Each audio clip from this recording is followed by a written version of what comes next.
Great. So welcome everyone to UGBS 614 Marketing Management. Today is our sixth session, and it is the session that is going to begin our discussion on the elements of the marketing mix and the various decisions that marketing managers have to make when it comes to the marketing mix. So today, to begin the discussion on marketing mix decisions that marketing managers have to make, we will first start by looking at the primary element of the marketing mix, which is the product.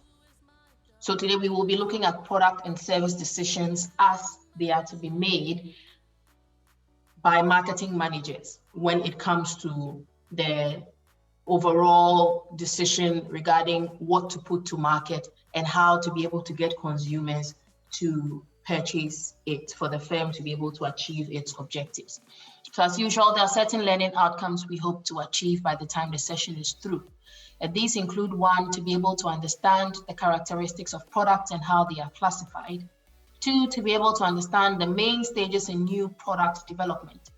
3, to be able to explain why new products fail, because believe it or not, it is not every product that is introduced onto the market that survives. And most of the time, these products fail as a result of various reasons that could have been easily avoided if the firm had paid attention. So we would look at why new products fail. And then we will also look at the concept of the product life cycle, which every single product that is introduced to market goes through. And it is up to the firm to be able to determine at any point in time which level of the product life cycle their product is, to be able to know which decisions and strategic actions to take in order to guarantee their profitability. By the end of the session, you should also be able to define and classify services and explain how they differ from actual physical goods. And then finally, be able to understand the process of building customer relationships, which is very integral to the longevity of a firm's sales and profitability in the marketplace, given that customers always identify with brands that they have been able to establish some kind of connection or bond with.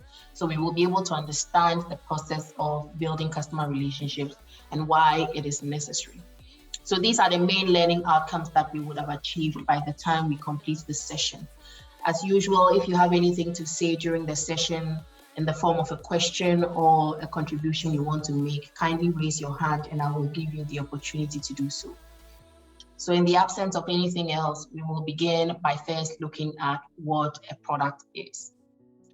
So when we talk about product, a product is anything that can be offered to a market to satisfy a particular need or want, presupposing that every product that is designed and introduced to the marketplace begins with some kind of need or problem that the marketer has identified that the customer has and would want to solve in a profitable manner.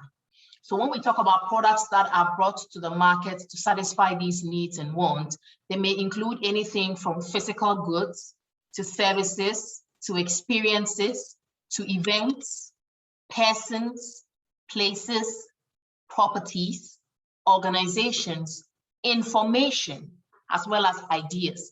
All of these are the different forms in which a product can take in order to satisfy a particular want or need that the target customer has.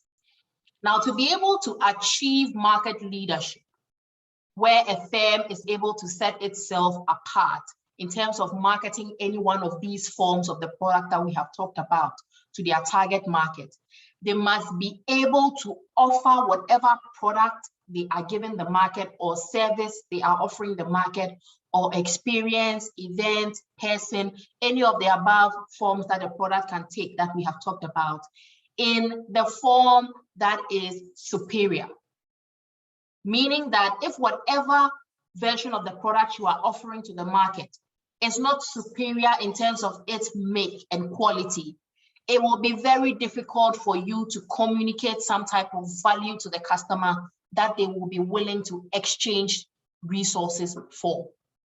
So it is very important that in providing whatever form of the product that the marketer is providing to the customer to satisfy whatever need or want it is that they may have, the marketer has to be careful that this product offering is of superior quality And it is only in that form that it will communicate value to the customer, and they will be willing to exchange resources in order to obtain that value. So in terms of the market offering, which could be the product in any of the forms we have talked about, the marketer has to be able to ensure that they are planning the approach with which they are presenting whatever form of the products they are giving to the market. Because without planning, they will not be able to adequately put together this superior quality market offering we are talking about that will communicate value. And for it to communicate value, this superior quality offering must be formulated such that it is meeting and addressing a particular need or want that the customer has. So in this case, based on marketing literature, for the firm to be able to communicate this superior quality with their market offering to elicit customer value, it has to have three main characteristics. The first one is that there are certain product features that have to be present. There should also be certain service mix and quality elements, because regardless of whether the offering that the marketer is providing to the customer to satisfy their need is a physical good or a service or an experience, it will always come with some kind of service components. And that is why, to be able to communicate the superior quality and give customer value, every offering sent to the marketplace must not only have product features, but also have certain service mix elements. And above all, these offerings in the form of the product features and their quality, as well as the service mix and its quality, must be offered at value-based prices. Now, it's important to note that value-based prices are highly subjective, depending on the product or service that you're offering to the customer and their interpretation or idea of what value is. So it is very important that the marketer plan and know their customer. That is why we first talked about the STP process, where we took time to appreciate what it meant to understand our customer base, segment them into groups, and target them with specific offerings based on their needs. Because without knowing who they are and how they go about interpreting these elements of the service offering and what their expectations are, it will be very difficult for us to communicate this value that we are talking about in terms of the superior quality market offering that they will be willing to exchange their resources for. So it's very important for the marketer to bear in mind that whatever product offering they are putting in the marketplace must have these three elements in order to be attractive enough for the customer to see value in. Now, on that basis, when we talk about the product, it is a multi-layered item or construct, given that the product has various levels that come together to form this complete market offering that we are talking about. And based on marketing literature, the product levels that we are going to discuss in this particular session is as propounded by Kotler and Keller in our marketing management textbook. And it shows 5 levels of the product, which the marketer has to factor into their planning and formulation when they are developing a market offering to send to the marketplace. So let's look at each of these levels of the product and see what they entail when it comes to planning and formulating a product or market offering to give to a target customer.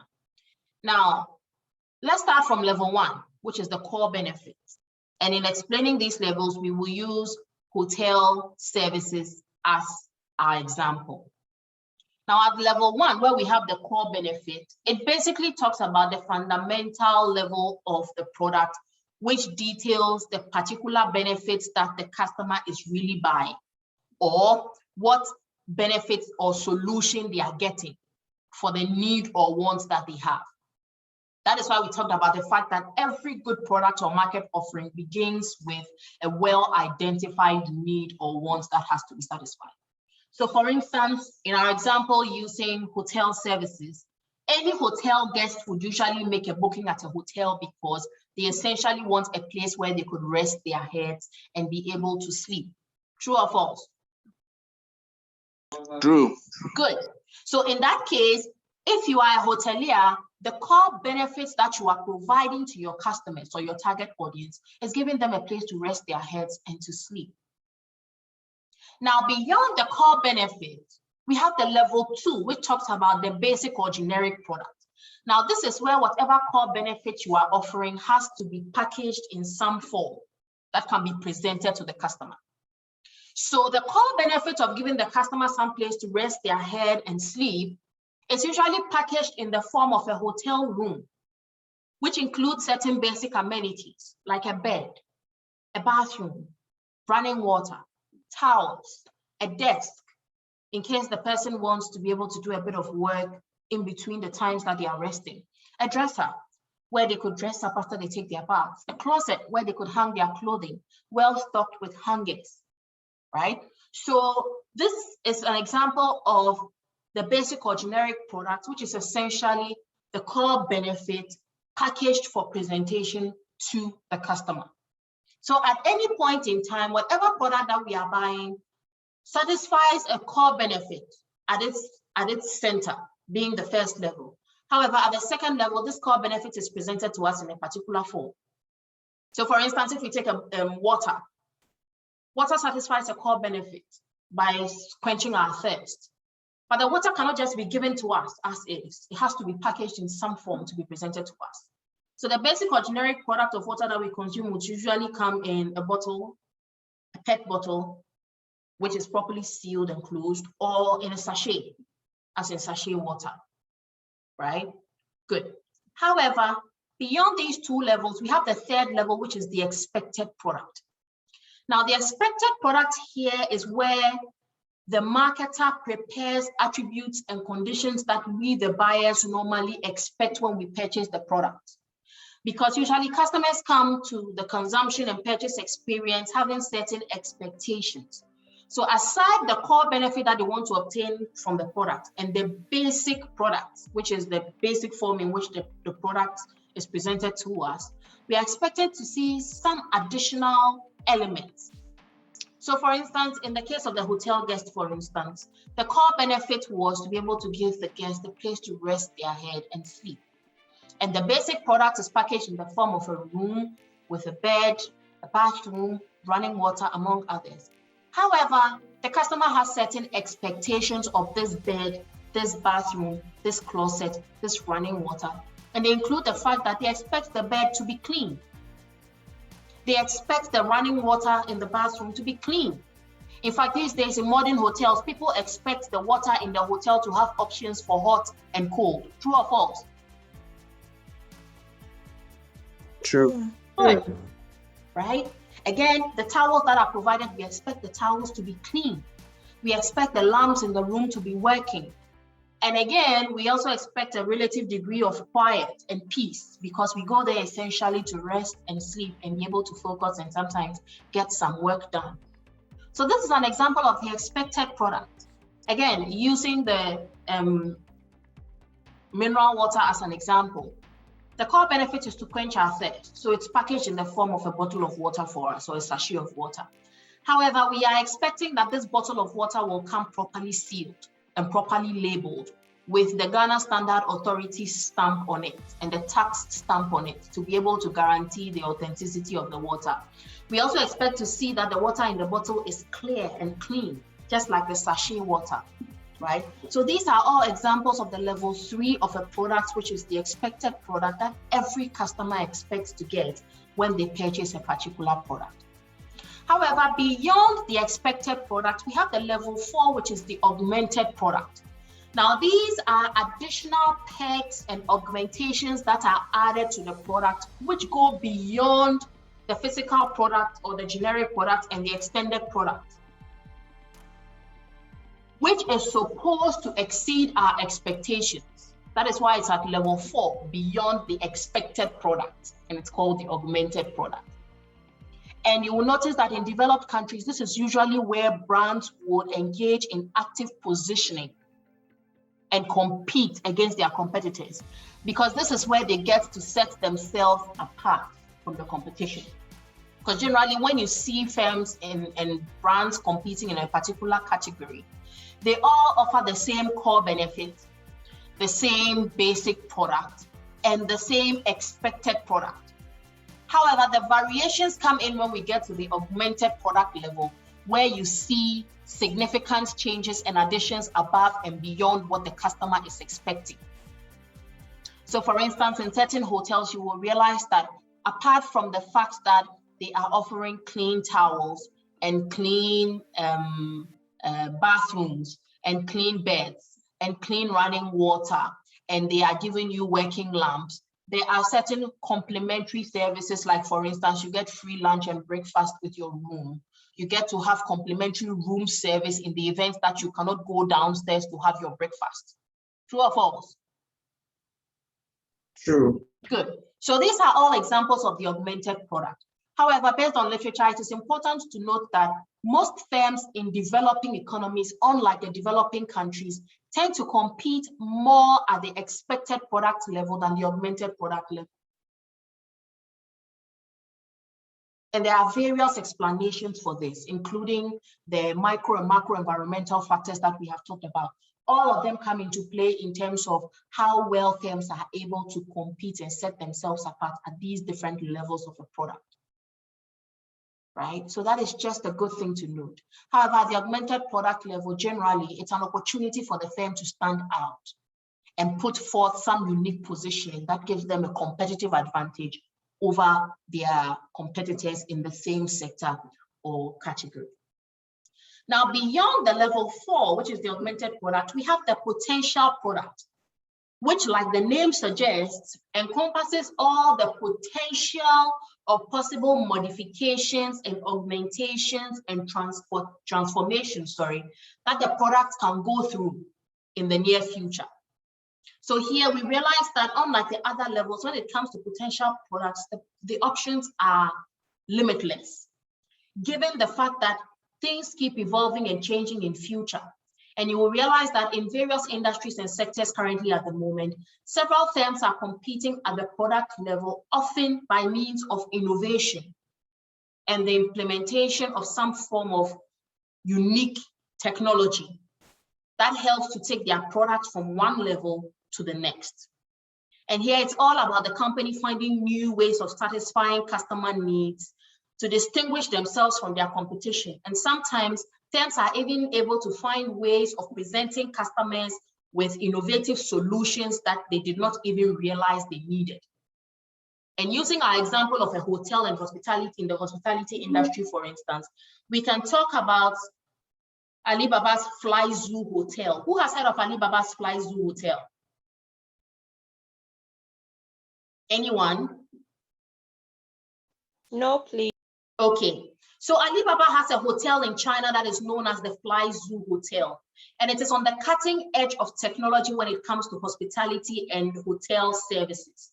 Now, it is the foremost hotel in the world that is known to be implementing high levels of information technology and artificial intelligence in the running of the hotel, such that there are very few hotel employees or personnel that will be attending to your needs if you were a guest in that hotel. So generally, before you go into the hotel, you will sign on remotely using the hotel's app or a website for the hotel.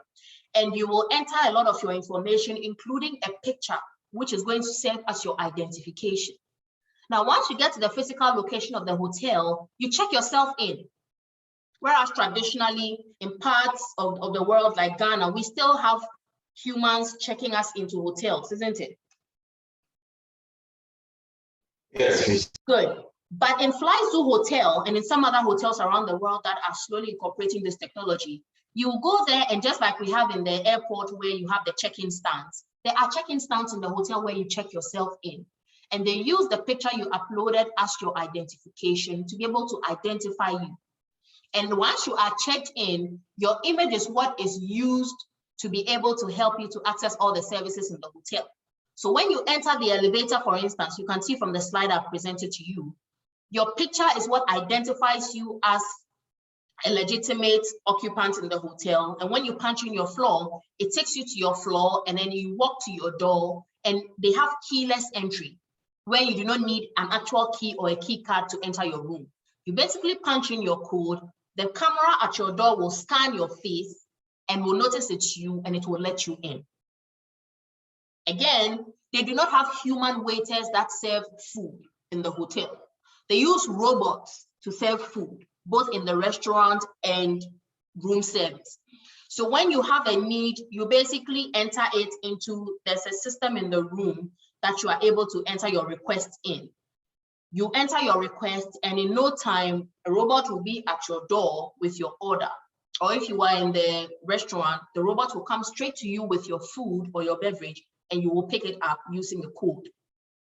Now, the rooms are also fully automated where they have AI assistants. So like the way we have Alexa, they have one such AI in every room that helps you to automate everything in your room, from turning your television on to opening your curtains to a number of other things. You can do all of them using artificial intelligence.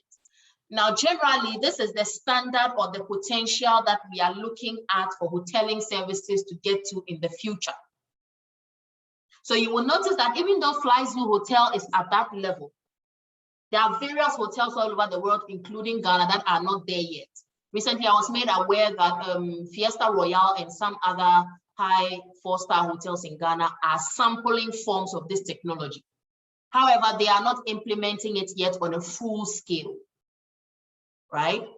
So this is a typical example of a potential product and where it can go, depending on the amount of resources that the firm has to invest in their potential product and the time frame within which they want to be able to do this.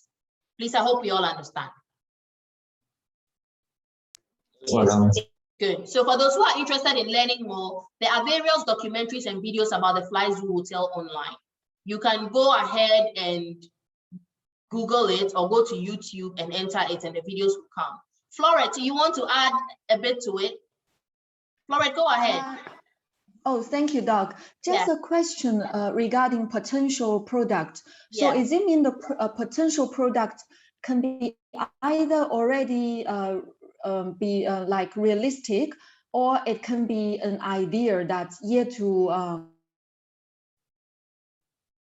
be put into the market? Yes, it can be both, because you realize that even though it is realistic for the FlyZoo Hotel, it is not realistic for other hotels in other parts of the world, and perhaps even in China. You agree? Yeah. Good. Yeah, I agree. Good. So what is a reality for some firm now may not necessarily be a reality yet for another firm. Yes, or it can be a brand new product that is still on the paper, but we cannot see in the market. Good, that's potential. Awesome. Also, okay, thank you, Doc. You're welcome, Florette. Yeah. All right, so that is for the 5 levels of the product, from the core benefits to the basic product, to the extended product, to the augmented product, and then to the potential product. So as a marketer, your options are limitless, and you always need to make sure that you are competing at least at the level of the augmented product. Because taking it from the perspective of the levels of the product, most of the time, firms in various sectors are competing on all the 3 basic levels, including the core product, the basic product, and the extended product. So your best bet at survival and longevity and being able to establish a unique competitive advantage is by competing at the augmented product level and the potential product level to always ensure that you are a step ahead of your competition in the marketplace. So now that we have understood the levels of the product, let's look at the different product classifications. Now, when we are classifying products, marketers would usually do that on the basis of either durability, tangibility, or the use of the product, be it for consumer use or industrial use. Yes, Priscilla, go ahead. Thank you. Please, I'd like to know the potential product level. If it's still on paper and it hasn't been developed yet, is that a competitive advantage over your counterparts in terms of winning the consumer? Okay. Now, when you talk about competitive advantage is about something you have that your competitor does not. Now, you will agree with me that every product that we have now, that firms are utilizing to compete in the marketplace, started from a concept or a concept note. Good. So without having a concept or a concept note, you will not be able to even bring it up into fruition, into a full-blown idea. You agree? Okay. Yes, yes, I and do. We have history of marketers using these concepts and concept notes, which sometimes never see the light of day, to sometimes put their competitors in a chokehold. Okay. So sometimes you will notice that there will be rumors swirling. All those rumors about the new iPhone 13, and Apple developing a car, and templates of what a car would look like, and the different features. It's all about competition and putting your competitors in. Remember, we talked about the different means of competition. Remember that lecture? Good. So all of these are means of establishing your position in the marketplace as a strong competitor. Because if you have these ideas on paper, your competition are most likely thinking, okay, so they're already into concepts development, so we can't go in that direction. If anything, we can do something different, or we can go in a different direction. Are you with me? Yes, yes, I am. So you notice that we hear a lot of ideas and new things that certain companies are doing, and it never comes out. We never see the actual product. But at that time, we were all convinced that, wow, this is happening. Okay. All right, sure. So we can say that it's actually an idea that's there, maybe a company can use to tease the markets and confuse competition. On one hand. Okay. And on another hand, too, it could be the beginning of a new product, which may or may not see the light of day, depending on how the testing goes. Okay. All right, sure. I get it. Thank you very much. You're welcome, Priscilla. Florence, please go ahead. Yes, Doc. As you mentioned, I go and check about the Fly Zoo Hotel. Yeah, it says like we don't need to use a card to plug in to start the whole room's electricity, but instead, once we step into the whole room, then automatically the light will be on. The electric. Yes, and then TV is on, curtain is open, so that's the welcome mode. And also we can talk to the a special machine that. Good. That is what I was talking about when I mentioned AI. So it's a form of artificial intelligence, like the way we have Amazon's Alexa and Apple's Siri. Exactly. So if I want to change channel, I don't need a controller. I just talk to make it happen. Yeah. Good. If I want to close the curtain, open the curtain, and turn on the AC, everything controlled by the voice. Good. Yeah. So by lying down, everything can be done just when we are lying down. Very good. Very good. Very good. I'm glad you went to check it out. Right. So like Florence is saying, with all these voice controlled and AI controlled technologies, it helps in sustainability. Because until you step into the room, there's no electricity being used. And as soon as you leave the room, everything is turned off. So there's no waste, right? So thank you very much, Florence, for adding to the conversation, right? Thank you, Doc. Even me, Chinese, if you don't mention, I didn't. You didn't know. This. Oh, when you go back to China, check it out. And come and give me feedback. Yes, thank you. You're welcome. All right. So on the issue of product classifications, we're talking about the fact that products can be classified on the basis of their durability, their tangibility, or their use in terms of consumer use or industrial use. So let's look at these classifications and what goes into them, starting from durability and tangibility. So in terms of durability and tangibility, we can classify products on three main bases. The first one is non-durable goods. Now, these are tangible goods that are usually consumed in one or few uses, right? So they do not last very long. And because of that, we buy them very often. And because they are bought very often, they are distributed on a mass scale. And as a result, it does not pay for marketers to put huge markups on these products, given that they are bought very often and used very frequently. So the marketer would usually advertise heavily to encourage mass purchase of these products so that the markups can add up on the scale of purchase and distribution, rather than putting high markups on each of them, right? And it is very important to be able to get and maintain customer loyalty, given that these products are purchased frequently and in smaller quantities. So marketers would again usually advertise heavily and encourage the trial of the product to get more people at any point in time to be trying and using their products, so that they will become the preferred brand whenever the customer is going to make a purchase for such a product in their specific category. So that is for non-durable goods. Now, durable goods, on the other hand, though also tangible, normally are not consumed in that many uses. They usually survive for a longer period of time.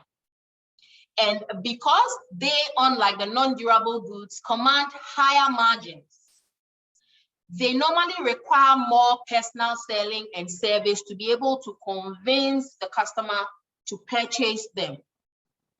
And in convincing the customer to purchase them, the marketer often has to also throw in some guarantees and warranties to be able to further convince the customer about the durability and the staying power of the item or products that they are purchasing. Typical examples of durable goods we can talk about include television sets, laptops, refrigerators, cars. These are all examples of durable goods that usually survive several uses and require some degree of personal selling and service to get the customer to buy in. Services, on the other hand, unlike non-durable and durable goods, are intangible, and therefore they cannot be physically seen. So the onus falls on the marketer or the service provider to give some form of physical cues to help the customer to be able to judge the quality of such a product, right? Again, services are inseparable. They are variable and they are perishable, meaning that they cannot be stored or inventoried for future use. And therefore, the customer has to be able to get a sense of convincing from the service provider that they are the best and they are the most credible in terms of providing that particular product or service to satisfy whatever need it is that they may have. Now, we will discuss services into more detail subsequently, so I will not go into detail about these four characteristics I have talked about. However, when we get to the discussion on services, I will break these four characteristics down and explain how each of them affects the marketing of services. So this is the classification of products based on their durability and tangibility. Now let's look at classification based on use, starting from the consumer product use. So for the consumer product classification, there are four main types of products we can identify. The first one are convenience products, which are similar to non-durable products, which we just discussed a moment ago. And these are bought frequently and are often low priced. So there has to be mass advertising to ensure that the firm's brand remains top of mind and becomes the preferred brand. And because they are bought often and very frequently, they have to be made available at many locations so that whenever a customer has any need for any of these convenience products at any point in time, they can immediately reach out and purchase it. Typical examples are the everyday goods that we use, including milk, soap, sugar, toothpaste. These are all products we use very frequently, and therefore we purchase on a frequent basis. Now, aside convenience products, we can talk about shopping products, which, unlike convenience products, are bought a bit less frequently and are often more higher priced than their convenience counterparts. And again, unlike their convenience counterparts, shopping products have fewer purchase locations. And consumers would usually compare these kinds of products on several bases when shopping for them before making a final decision. A typical example includes clothing, cars, and appliances like television sets and refrigerators and sound systems. All of these are shopping products, given that they are higher priced and consumers would usually compare them on various bases before making an actual purchase. Now, beyond shopping products, we can talk about specialty products. which, like the name suggests, usually requires special purchase efforts. So for a person to purchase a specialty product, they will have to go through certain unique efforts in order to make that purchase. And they are generally high priced. And this high price is largely attributable to the unique characteristics that they possess and their brand identification. And because of that, they are not available on a mass scale. You can only purchase them at very few locations. And we will usually put luxury brands and luxury goods under the category of specialty products when we are talking about consumer product classifications. So typical examples of luxury products that will fall into this category include the designer clothing that we know of, the high-end cars, the Rolls Royces, the Maseratis, the Lamborghinis, and then the high-end accessories like the Rolexes and the Piagets. All of these are specialty products that command a very high price because of their unique characteristics and brand identification. Now, beyond specialty products, we can talk about unsought products. And these unsought products are generally new innovations. And like the name suggests, new innovations are often unsought because until they are brought to the marketplace and consumers are made aware of the needs that these new innovations can satisfy, consumers are largely unaware of what these new innovations can do and whether or not they even exist. And therefore, they do not go in search of them. Hence the name unsought, right?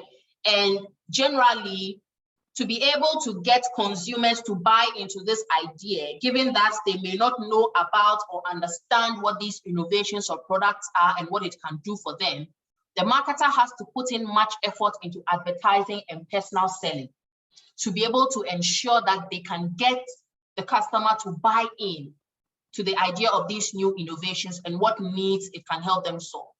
Up until a few years ago, life insurance in Ghana was a taboo because people thought that when they buy life insurance, it means that whoever's name that insurance policy is in is being wished death. True or false? True. Yeah. True. But with education, now people understand that life insurance doesn't mean that whoever's name the policy is in is being wished death, but rather it is more of a surety and some kind of cushion in the event of the unforeseeable, right?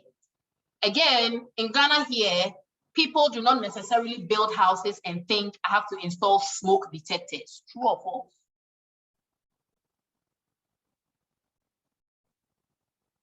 True or false? True. Yeah, there are several homes and offices in Ghana here that do not have smoke detectors. Largely because several consumers do not really know what smoke detectors are and what they do. And do not even know that it is a necessity in every household. In some households that are aware, you would usually see them putting smoke detectors in places where they think fires are likely to erupt, like in the kitchen. So you will find that some people, if they don't have one anywhere, they will at least have one in the kitchen in case something begins to burn in the kitchen. However, generally, smoke detectors are not something that will first come into mind when someone thinks about building, especially those who build for themselves, and it's not done by a real estate company. Again, up until a few years ago, cemetery plots were not something that Ghanaians thought of buying. True or false? Hey, people buy. True. People have started buying. People have started buying and hedging cemetery plots. I kid you not, Edinam. My father's who had a friend whose wife died, and he bought a plot for her in a private cemetery, and he was offered a 2-for-1 package so that he will buy 2, 1 for his wife and then for himself in the future when he died. So he bought the 2 for 10,000 Ghana cedis a piece. Hey. Yes. Oh boy. Yes. So it has become a thing in Ghana now. People now buy cemetery plots. Right? But largely, generally, a lot of people in Ghana here are not even aware of the fact that they can even do something like that, of the fact that such a product is even available, and why they should even go and buy something like that, right? So these are typical examples of unsought products. Your shock alone says it all. Right? So that is why they are classified as unsought products. So in terms of consumer product uses, these are the four main classifications that we have when it comes to the use of consumers for certain products. However, on the other hand, when we talk about industrial product use, which has more to do with the B2B market, we can see that their classification is slightly different. And for them, they have three main classifications. The first one is materials and parts. And this classification generally refers to those goods that enter the manufacturer's product completely. And they include raw materials and manufactured material parts, right? So if the firm is a furniture company, usually when they buy wood, it will end up becoming part of their finished product, which is the furniture. If it is a particular company that manufactures products, they will usually get raw materials. So if it is Unilever and they are manufacturing soap, the palm oil that they get as a raw material will end up becoming a complete part of the soap that they are manufacturing. For a company that is getting parts from various companies and assembling them into a finished product, those parts that they buy, by the time they finish assembling them, become part of the finished product. So that is what we talk about when we refer to materials and parts. Now, beyond materials and parts, we can talk about capital items. And capital items here are long-lasting goods that facilitate developing or managing the finished product, right? So these may include building installations, because if you are going to assemble these products and convert these raw materials into finished products, you need a building or a factory where that is going to take place. And the factory has to have some kind of heavy equipment installed to be able to undertake the processes of converting these various raw materials into finished products, or assembling these individual parts into the final product that is going to be sent to market for sale. So that is for capital items. Now, beyond capital items, we also have supplies and business services. And these are generally short-term goods and services that facilitate developing or managing the finished product.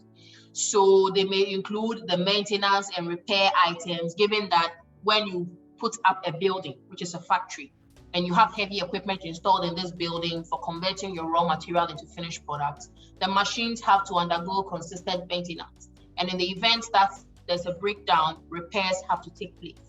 Again, operating supplies also have to be provided, not just for those operating the machinery, but also for the human employees who are working in these factories and business places.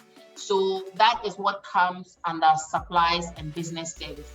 And these three classifications are the main classifications of products when we are talking about industrial use. So generally, when we are classifying products, these are the three main ways by which we do so in marketing. Florette, please go ahead. Doc, could you please explain or give an example of the long-lasting goods under the capital items? I may missed it. What is it, for example, long-lasting goods? Yes. So the long-lasting goods that I was talking about, I was referring to those installations, including buildings and equipment, that facilitates the conversion of the materials and parts into finished goods. So for instance, when I talk about Unilever manufacturing soap, the base raw materials that they use include the palm oil, bicarbonate of soda, among others. Now, these are raw materials. However, they need a factory facility to be able to send these raw materials for conversion into the finished product. True or false? True. Good. So they need to put up an installation. That is an example of a capital item, because they will use that factory into the long term. Good.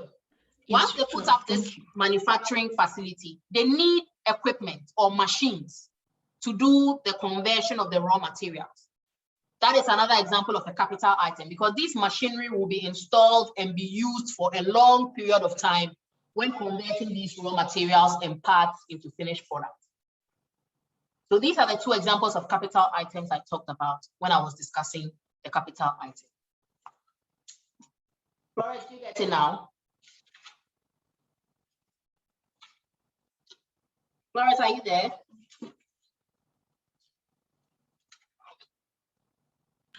Yes, Doc. Thank you so much. Okay. All right. You're welcome. You're welcome. Great. Okay. So now that we've understood the product classifications, let's look at the key product decisions that have to be made. Now, when it comes to the product element, the firm has to consider these key decisions at the base with the understanding of the different product levels we have talked about in the different classifications. Now, the first and most important product decision that the marketing manager has to make is with regard to the product mix or assortment. Now, when we talk about product mix and assortment, there are four main items that come up. The first one is the width of the product mix. And this refers to how many different product lines the company carries. And you realize that depending on the objectives of the company and the scale of their operations, certain companies may have several product lines. Examples include companies like Unilever, Procter & Gamble, Johnson & Johnson, Nestle. You realize that they have a long width of product lines that they carry. Now, beyond the width of the product mix, we can also talk about the length of the product mix. And this refers to the total number of items or sublines in the mix. So for every width, there is a number of lengths in the form of sublines under it. So there can be one product line, but it can have two or more sublines. Now, these sublines can be broken down further based on their depth. And the depth here refers to how many variants of the subline are offered in each product line. And finally, the most important is the consistency of these product mixes, because the firm has to be able to consider how closely related the various product lines are in terms of their end use and the production requirements, as well as the distribution channels, as well as promotion.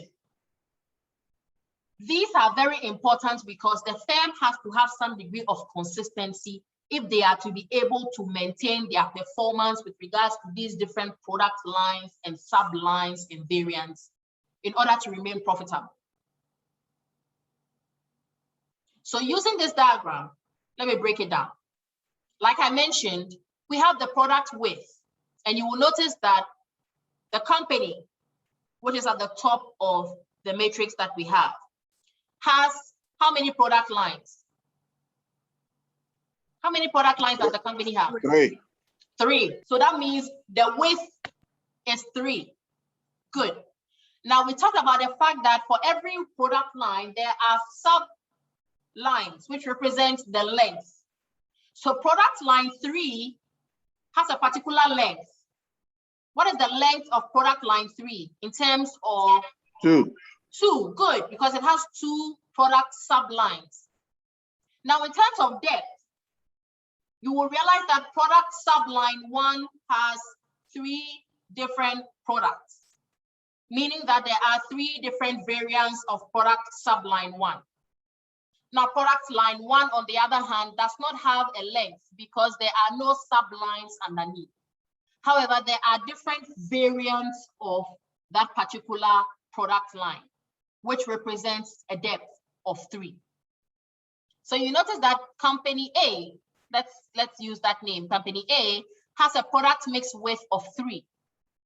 And on the product line 3, they have a length of 2. And product subline 1 has a depth of 3, and product subline 2 has a depth of 2. Whereas product line 1 does not have any sublines. However, it has a depth of 3. So let's use Unilever as an example. Using the diagram in front of us, Unilever as a company has various product lines. Now let's take their oral care line and their laundry detergent line, for example. Under their oral care line and their laundry detergent line, you can see that they have product sublines. So the sublines for the oral care are Pepsodent and Closer. And the product lines for laundry detergents are Omo and Sunlight. And you will notice that in terms of laundry detergent, Sunlight has a product depth of 2, being the 2 variants of Sunlight washing powder. Whereas for Pepsodent, here we can see a product depth of how many? Pepsodent, what's the product depth for Pepsodent? 3. 3, good. Where we have the regular Pepsodent triple action, the Pepsodent charcoal, and then the Pepsodent herbal. Right now, this is a gross underrepresentation of Unilever's actual product line, because this is just 2. They have several lines and several sub-lines and variants, depending on the context that you are considering, right? But this is just a snapshot to help you appreciate the concept of product mix width, product mix length, and then product mix depth. Good. So that is for the decisions regarding product mix and assortment, right? Now, when it comes to product mix and assortment, particularly in terms of the product lines, it is important for us to note that there is no limit regarding how far a firm can go when it comes to expanding their product line, right? So over time, we will notice that firms have the ability to expand their product line either by stretching it or filling it. Now, when we talk about stretching a product line, it usually occurs when the company expands the product line beyond the current range. So we can see that the current product lines that we saw for Unilever were just regarding oral care and laundry detergent, but they have personal care items as well. And they also have food items, which are all not captured here. And these are all different product lines that they have. And for each of them, they have sublines and variants, right? So in terms of stretching the product line, a firm can either decide to do a down market stretch, where you will notice that the company is usually positioned in the middle range of the market, but wants to be able to introduce product lines that can target those in the lower end of the market. At the same time, you can also see that the firm could decide, rather than doing a down market stretch, they will do more of an up market stretch, where they will wish more to enter the high end of the market to achieve more growth and realize higher margins. So you will notice that this happens a lot when we are talking about car manufacturing companies. Apart from down market stretching and up market stretching, you will notice that most of them also do two-way stretching, where they are serving the middle market, and they will also want to stretch to the high-end market and the down market. A typical example is a company like Tata. Do we know of the Tata company? The Tata car manufacturer? Good. Are you aware that they own Land Rover? Yes, madam. Good. So that is an example of an up-market stretch, isn't it?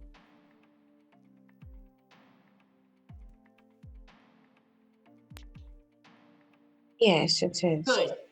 They also own Jaguar. Are you aware?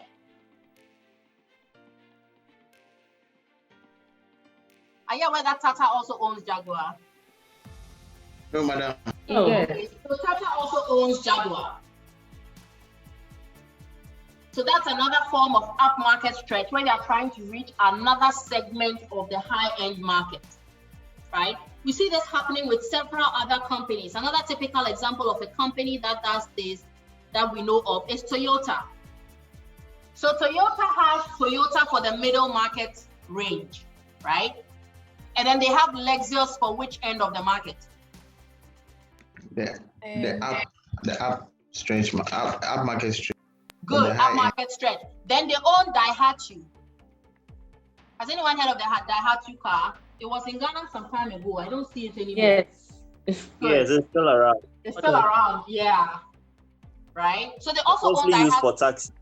Good, they use it for taxi. So Daihatsu will be more of which end of the market, in your opinion? Lower end. Good. So you can see that Toyota is doing what we are referring to as the two-way stretch, isn't it? They are in the middle, they are in the up market, and they are in the down market. Very good. Nissan also has a similar strategy to Toyota. They have Nissan for the middle end of the market, And then what is the up end of the market for Nissan? Up end of the market for Nissan. Infinity. Good, Kweku. Infinity. Right? So Infinity for the up end of the market. And then you have Datsun. It was also in Ghana for some time. I don't see it anymore. Or they are also using that one for taxi. Yes, madam. So we can automatically place that one to at some end of the market. So we can see that they are running a similar strategy to what Toyota is doing, right? Great. All right. So that is an example of how the firm can stretch their product line. Now let's look at product line filling.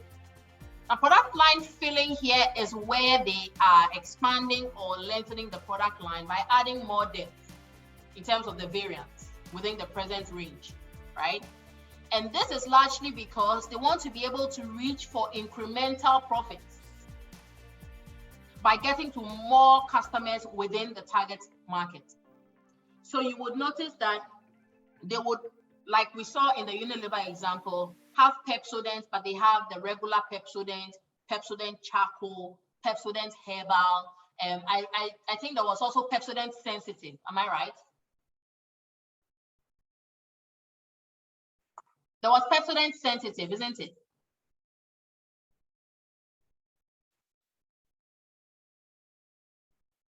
Hello, are you there? Yes, Doc. Yeah, there was Pepsodent sensitive, right?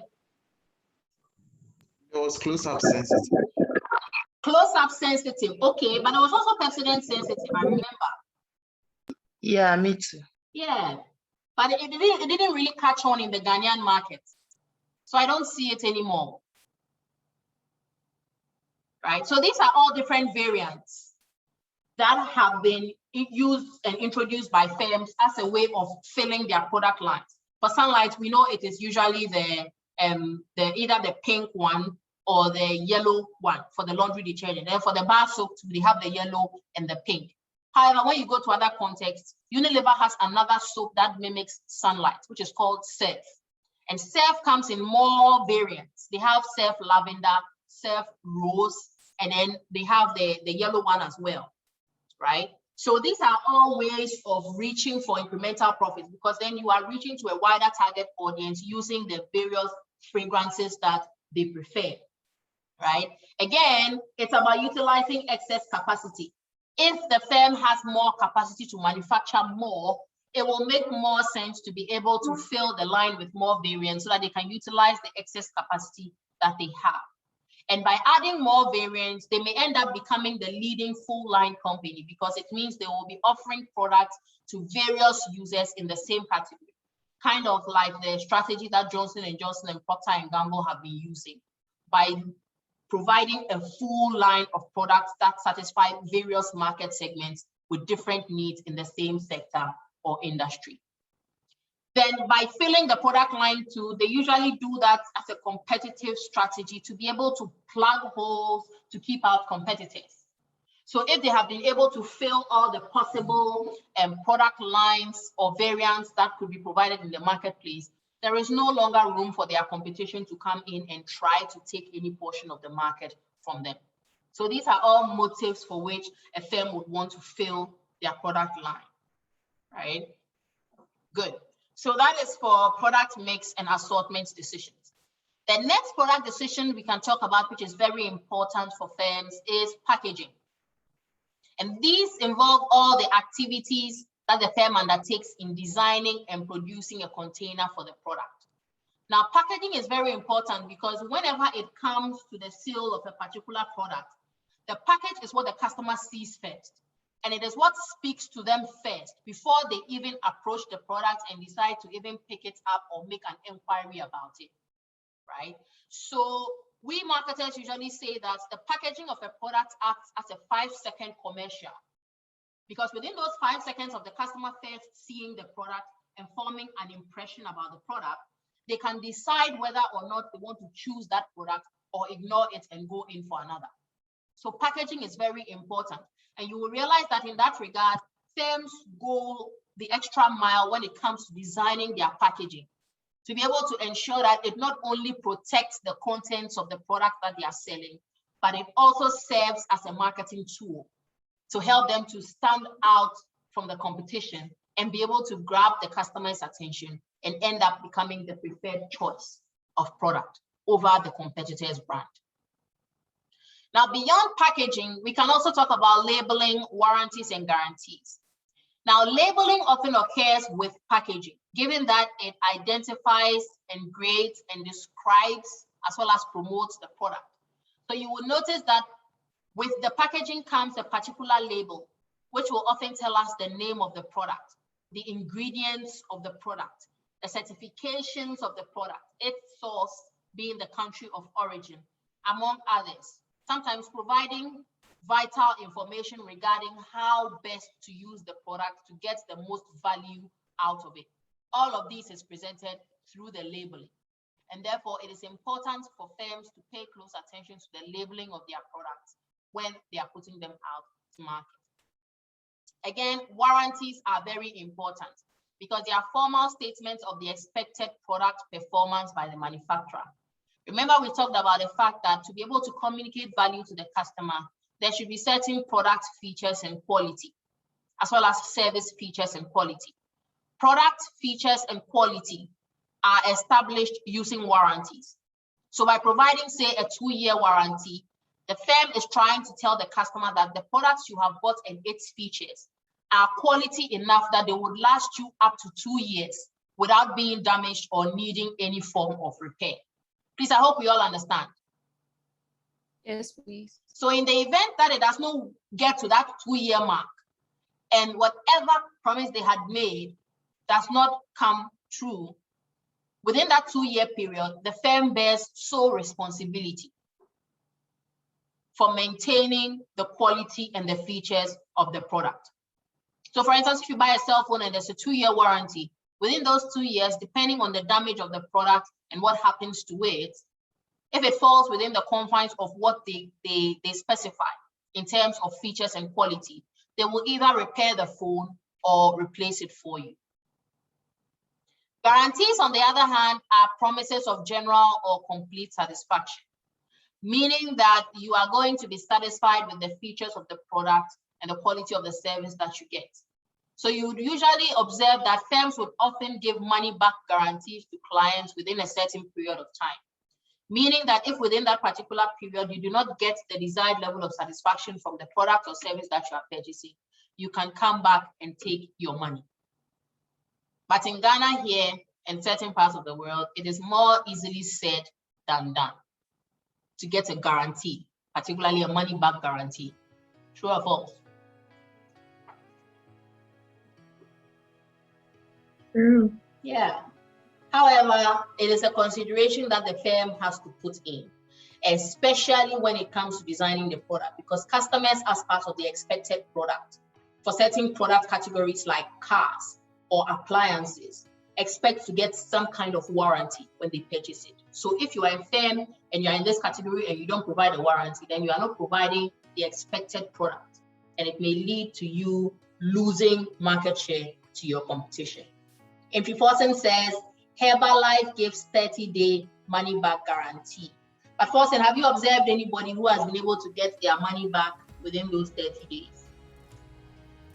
Yes, please. Wow. Okay, that's good to know. That's good to know. So thank you for sharing, Forsen.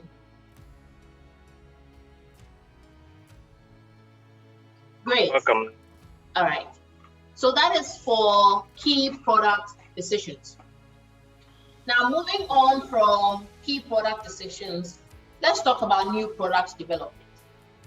Now, when it comes to new product development, it's all about a company adding new products to their existing product range.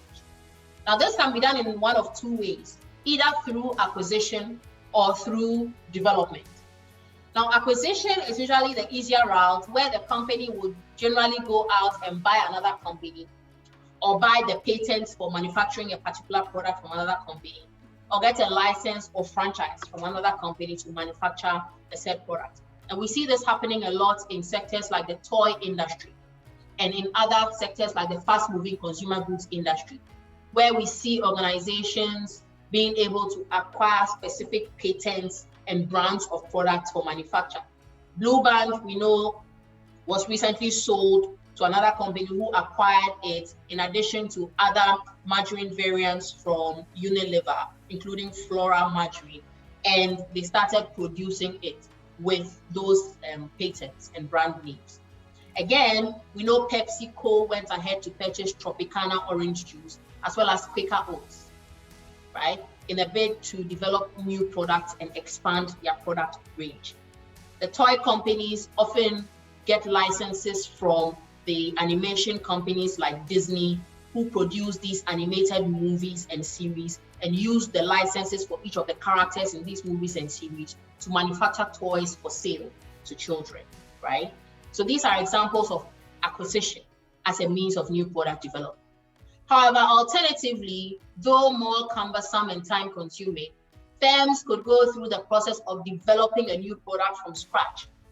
By doing so from within the organization, using their own resources to either improve their existing product or develop completely new products altogether.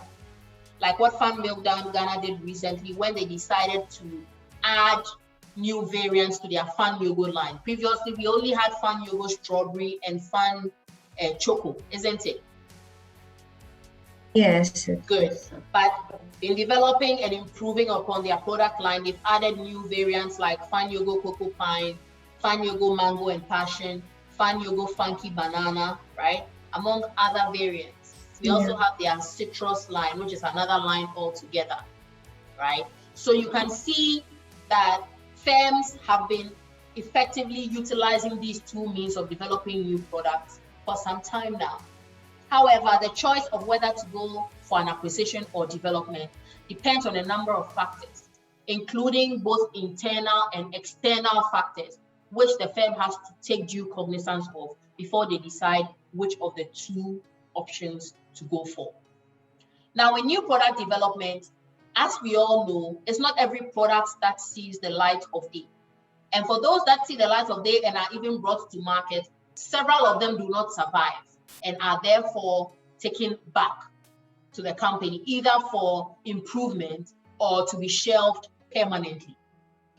Now, this is as a result of a number of factors, some of which include, one, fragmented markets.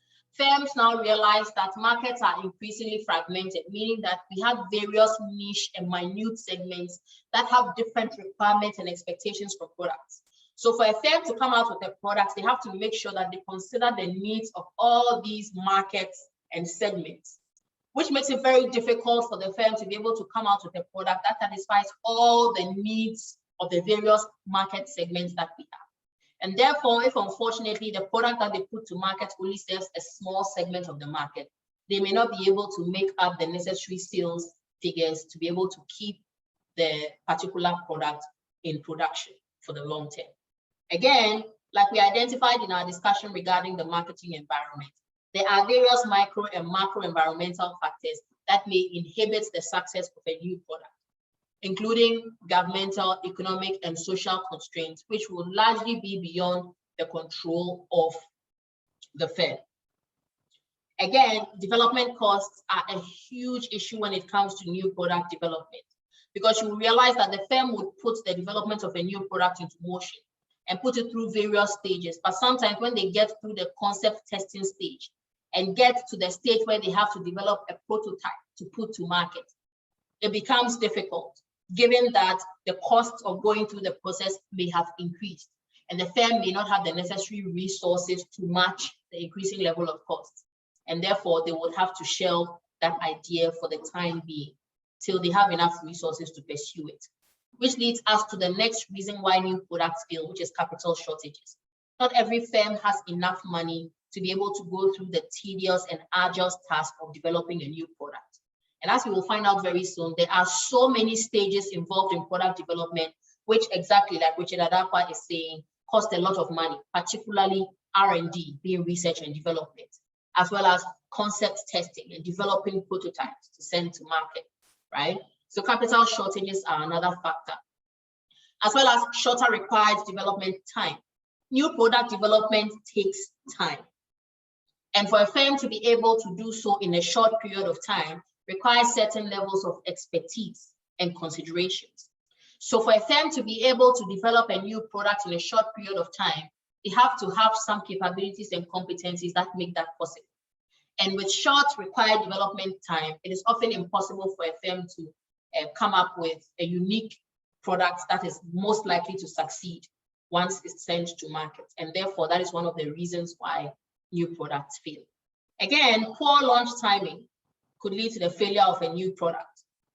Usually, when you are launching a new product, you want to make sure that you are launching it at a time where there are not potential noise, as we refer to them, being various factors in the environment that could inhibit the ability of the product to get a smooth introduction into the marketplace and to get noticed by the prospective target market and to be able to get the necessary exposure and awareness to push the target market to try out the product and even begin to purchase it. So the firm has to make sure that they are launching the product at a time where there are no inhibiting factors in the environment. Like for instance, a competitor launching a similar product at the same time, or perhaps other environmental factors like economic conditions which will not allow the customer to be able to afford to purchase such a product, right, among others. Again, shorter product life cycles have led to new product failure. Now, as we will learn very soon, the product life cycle is in various stages. And the longer the product stays on the market, the further it goes along in the product life cycle. And the further it goes along in the product life cycle, the less sales the firm is able to make from that particular product. Now, this is exacerbated with the introduction of competing products from competitors that are sometimes improvements upon the firm's product that has already been in the marketplace for some time. And this could largely contribute to the failure of that particular product. Finally, lack of organizational support could also lead to product failure. The product may be able to successfully go through all the processes of development. However, if the organization does not back it with the necessary support in terms of resources and efforts to be able to push the product and get it to be able to survive on the marketplace and be able to go along the product life cycle so that it can be able to stay and achieve high amounts of sales and gain market share, it will not be able to succeed. And sometimes firms would withhold support from specific product lines and specific product ranges for various reasons. And therefore, marketers have to be sure that whatever product they are introducing to the market has the full support and backing of the organization. Now, an example for a shorter PLC point. Okay, so this is going to make us jump to the product life cycle, but I'll go there and then come back to the new product development. Now, when we talk about product life cycle, right, the product life cycle is portrayed as a bell-shaped curve. So this is the product life cycle. Now, it has 4 stages, which includes the introduction stage, the growth stage, the maturity stage, and the decline stage. Now, when a product is first introduced onto the market, it is at the introduction stage. And at that point, you realize that sales and profits are not necessarily high. They are slowly increasing. Now, as it stays longer onto the market, it gets to the growth stage where the product is now gaining higher sales, and therefore profitability tends to peak. Now, when it gets to the maturity stage, you will realize that the product life cycle moves very high up in terms of sales for that particular product, likewise profits. However, as it gets to the end of the maturity stage, the product begins to decline in terms of its sales. And at the same time, profitability also begins to fall. As such, it leads the product into the decline stage, where you will usually realize that marketers will put in place measures to either revamp the product to be able to get it back to the growth and maturity levels, or withdraw it completely from the market and reintroduce a new product. Now, when we say a short PLC has been attained by a particular product, it means that the product did not necessarily get to go beyond the growth or introduction stage. There are some products that do not even go beyond introduction. As soon as they are introduced onto the market, they get kicked out of the market. Usually because a particular competitor identifies the product they have introduced and quickly comes up with an improved version of the product, identifying all the pitfalls and lapses of the current product that has been introduced. That is why firms spend a lot on R&D. Because you have to be able to ensure that there are no lapses and shortfalls of your product that your competitors can capitalize on to kick it out of the market prematurely before it has even had a chance to survive and get known. Richmond says Glow Mobile. Yeah, MTN really had a strategy for when Glow Mobile was introduced. And therefore, they did not even get the chance to go beyond the growth stage. Right, so thank you very much, Richmond, for that contribution. So Nanama, I hope you understand now. Yes, please, thank you. You're welcome. Great, so we'll come back to the product life cycle, right? Yes, Richard.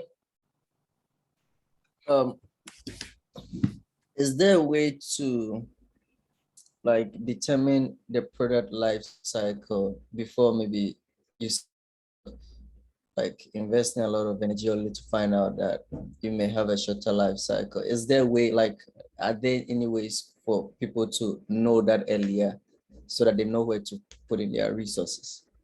Okay, so generally, unless we are soothsayers, we cannot tell the future. But we can come to some kind of appreciation of how the future may be like by using what we talked about when we're discussing the micro and macro environment, when we talked about the marketing intelligence system and the marketing information system. So we can use information available to us to try and predict to some extent how the product's growth and development is going to go once it is introduced on the marketplace, using prior knowledge of similar products that have been introduced at the marketplace. Richard, are you with me? Yeah, I'm with you. Good. So we use the various means of gaining market intelligence to try and see if it can help us to predict to some extent how the product is going to fare. And with that knowledge, when we are developing the product, we are able to understand what features and characteristics the product has to have in order for it to be able to survive in the market to some extent. And that brings me to the point where I talked about the consistent and continuous market scanning when it came to environmental analysis. Because at any point in time, circumstances internally within the organization and externally at the micro and macro environmental level could change and sometimes lead to a drastic change in the product life cycle for your particular product. So you will realize that perhaps when that product was introduced onto the market, your product was perhaps the first product of its kind. There were no other competitors. However, as time went on, the macro environment changed. Government introduced some policies which made the sector very attractive to competition. So all of a sudden, within a year or two, there was an influx of so many competitors that perhaps had more advanced forms of technology and innovation, and therefore were able to enter the market with improved and better versions of your product. In such an instance, your product could drastically become obsolete if you don't take care. Richard, do you agree? Yeah, I agree. Good. I agree.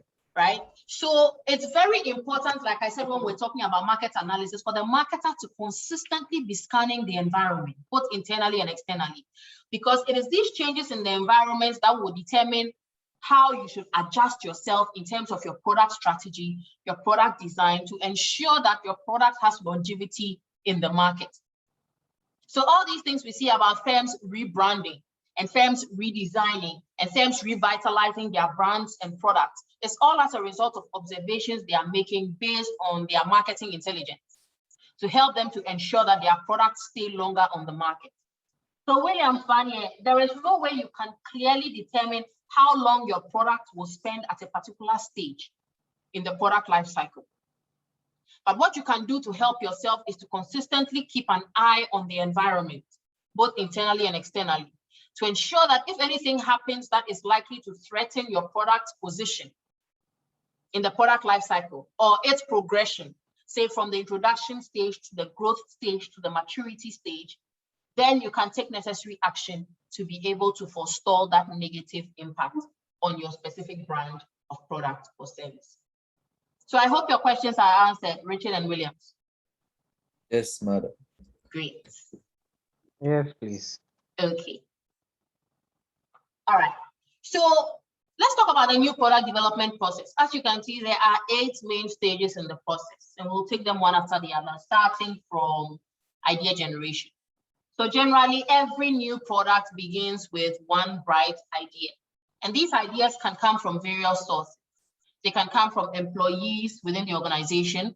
They can come from your customers in their interactions and the feedback they give you regarding the products and services you give them.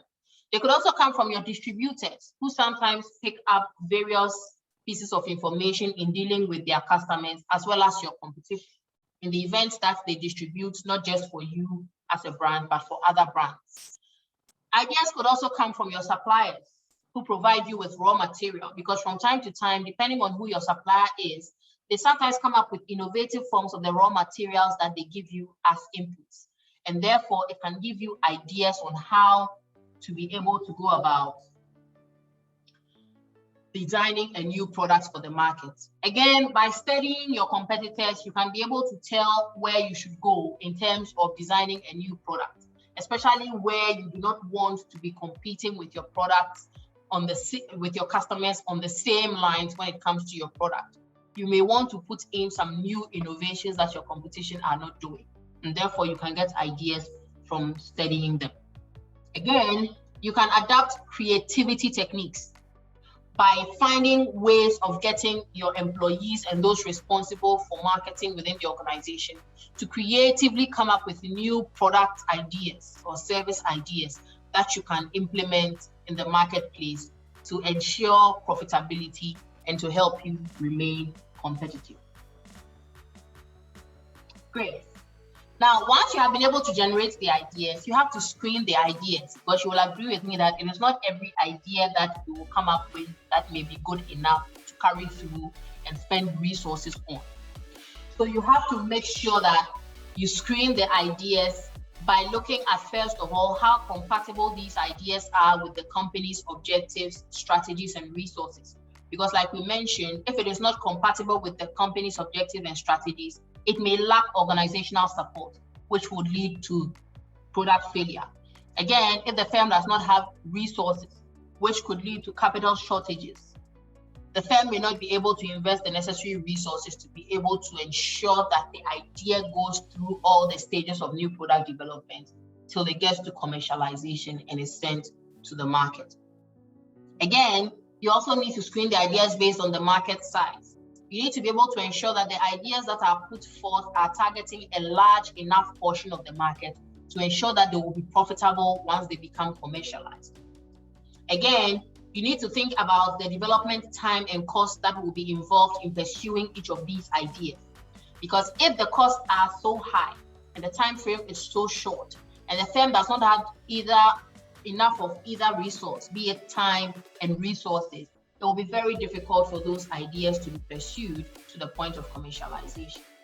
Again, manufacturing costs need to be considered, because if the product is going to be able to be developed successfully, however, manufacturing costs will make it impossible for it to be offered at a value-based price to the customer that is being targeted. It will be very difficult for such an idea to be pursued, and therefore would have to be left behind. So idea screening is very important to be able to ensure that the best ideas that can give the firm a higher chance of remaining profitable and competitive are those that are sent through to the subsequent stages of new product development. Now, once the ideas are screened and the best ideas are identified, we now go ahead and do what we call concept development and testing. So this is where the firm, first of all, develops the product ideas into alternative product concepts. Now, these concepts are then tested with groups of target customers to be able to see if the idea or concept that has been put up is indeed poised to satisfy a particular need or want that a customer has. And we target specific customer groups because we are looking at the customers who could potentially have a need or want that this particular idea or product concept is likely to satisfy. And once the concept testing has been done, based on the responses from the various groups of target customers regarding the various product concept alternatives that we showed them, we can be able to determine which is the best one to proceed with. And once we are able to choose the best product concepts to proceed with, we now go ahead and look at our marketing strategy, being the strategy by which we are going to send a particular product concept to market with. Now, this involves three parts. The first one describes the overall marketing strategy, which encompasses who the target market for the product is.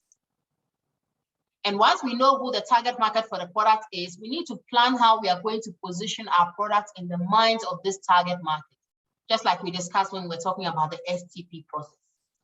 Now, once that is completed, we need to also think about our sales and profit goals.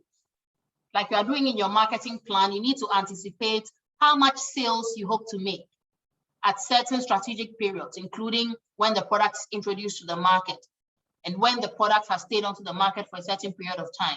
When do you hope to break even? Do you plan on making losses in the beginning? When do you hope to start earning an actual profit? All these must be outlined in the sales and profit goals. Again, the firm also has to think about their market share in terms of introducing this new product onto the market. What market share does the firm currently have? And how much of the market share do they expect to capture with this new products that they are sending to the marketplace? Now, once this part has been completed, part 2 has to be set in motion, which describes the first year within which the product would have hit the market. What is the price that the product is going to be sold based on the overall objectives identified by the firm at stage 1 of the marketing strategy development phase? Again, they need to think about distribution, how they are going to go about distributing this product using the various intermediaries. And again, the budgets that they are going to set aside to be able to market and promote this new product to ensure that the consumers become aware of it and they are able to appreciate its ability to satisfy their needs and provide them value, and subsequently go ahead and spend money to purchase it. Now, beyond thinking about the overall marketing strategy and the first year issues regarding the product's planned price, distribution, and marketing budget, the firm also has to think long-term in terms of beyond the first year of the product's introduction to the marketplace. What are the sales and profit goals that the firm has for the long term? So this is where they are looking specifically at the product life cycle in terms of the introductory stage, the growth stage, the maturity stage, and what their sales and profit goals will be at those strategic points in time. And how will they vary their marketing mix strategy to be able to ensure that as the product goes along the product life cycle, they are able to maintain their sales and profit goals. Because like I mentioned, a product may get to the maturity level where sales and profits are at its peak. However, a competitor may, for example, introduce a new product that could all of a sudden make that product that is at its peak of sales and profits become somewhat obsolete or lose its absolute market share. And therefore, the firm has to put in place specific marketing mix strategies for dealing with such changes in the environment, which could significantly affect the performance of their product in the marketplace. So marketing strategy development is very important to be able to ensure that the firm has a plan regarding how to market the product to achieve certain levels of sales and profit, to ensure that the company's marketing objectives and overall objectives are achieved in the long run. Now, once marketing strategy development has been done, the firm also needs to perform a business analysis. Now, a business analysis here involves reviewing the product's sales and costs, as well as profit projections to see if they meet the company objectives. Why must the firm do this? The firm must do this because, like I mentioned, in your marketing plan, like the one you are developing, You need to do these projections to be able to see, for instance, whether or not you are planning or you are foreseeing losses in the, for instance, the first 6 months of introducing the product, and where you plan on breaking even and where you plan on making an actual profit. These, to a large extent, will determine whether or not the firm is willing to incur the associated costs of developing this product. Because if the firm is not willing, based on the company objectives, to make losses in the beginning stages of introducing the product, they will not want to take it to market in the first place. So the business analysis is very necessary to make sure that based on the company objectives, the sales and profit projections in relation to the costs that are going to be incurred in producing the product and sending it to market are all in line. If they are not, then the firm will have to eliminate this particular product concept altogether and shelve it, perhaps to a later date where the sales and profit projections, as well as the cost projections, are aligned with the company objectives. Or perhaps it will be eliminated completely and never see the light of day. However, if the business analysis is positive and the sales and profit projections, as well as the cost projections, are in line with the company's objectives, then the firm will go ahead and go to the next stage with the particular product concepts that they have, to the stage that we refer to as product development. And with product development, it's basically about translating all the information they got from the initial concept testing based on the customer feedback they got into a working prototype. Now, this working prototype should be able to perform safely under normal use and conditions per the concept testing that was done with the target customer.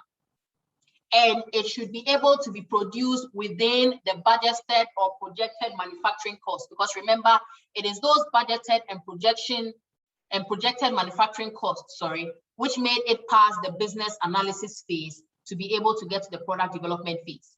So if in product development, we realize that the budgeted manufacturing costs exceed that which was projected, we will not be able to proceed with the product concept. However, if it falls within, then we will go ahead and create the working prototype and first engage in what we refer to as alpha testing. And this is where we test the product within the firm to see how it performs in different applications. So you will notice that various firms have laboratories and R&D sections where they conduct various tests and experiments on these new products before they are brought out into the market for marketplace testing. Sometimes you realize that some firms will go as far as testing the products on their own employees. So you will notice that some companies have new products that they are developing, and their employees are the first people to ever see or experience these products. Are we aware? Yes, please. Good. Yeah. And that's what we refer to as alpha testing. So if the employees bring back good feedback and they are able to see that, okay, the product is performing well, then they'll go beyond the alpha testing to what we refer to as beta testing. So based on the feedback they get from the alpha testing phase, they will refine the prototype and then move into beta testing, which involves testing the product externally with the customers in the marketplace. And in that form, beta testing can either be done using sales wave research. Now, sales wave research is where they first take the product to the marketplace and provide customers with a free trial of a sample of the product. Now, when the customer is able to trial the product, when it's free, the firm will go back and then re-offer the product to the customer after they have tried it at a lower price. Or they will alternatively offer a competitor's product and then subsequently offer their own product at a slightly reduced price. Now, the number of times they go back and forth offering their product at a reduced price and that of the competitor's product, or vice versa, is what we refer to as the sales wave. So the number of times they do this are referred to as different waves. So if they do this twice, by offering their product at a lower price and then the competitor's product at a lower price, they have done 2 waves. Now, the idea here is to be able to determine which of the products the customer will select over and over during the different waves of testing. So using this feedback, they will be able to determine which of the products the customer prefers and how satisfied they were with which of the product from each of the waves. And this would largely help them to be able to determine whether or not the product is good enough to produce and distribute on a large scale. Now, another alternative to sales wave research is simulated test marketing. So this is where they will find a number of qualified customers who form part of the target audience. And they will try to simulate the environment where they would usually purchase this product and try and see if the customer would reach for their product or not. Sometimes they would create a simulated environment and show specific adverts of various products, including the new product, to the customer, and see independently which of the adverts or the products from these ads the customer is going to go for, right? And this helps them to be able to determine, in addition to the nature of the product, the efficacy of the adverts that the product is being portrayed in as well, to see how effective it is at getting customers to be able to choose a particular product in question, right? However, it is important to note that this test will not be an all-encompassing reason why a product should be sent to market, given that there are various reasons why a consumer would choose a particular product over another. So it's important for the firm in conducting these tests, including the sales waves and the simulated test and the other two tests we are going to talk about, to also gather feedback from the customer regarding specific aspects of the product and how it was portrayed, to be able to determine what influenced their choice of which product or service. Again, we can do what we call controlled test marketing, where the firm would not necessarily isolate a sample of customers, but they would rather choose a number of specific stores in a given location and give them some kind of incentive to carry the product and see how well the product does within a certain period of time.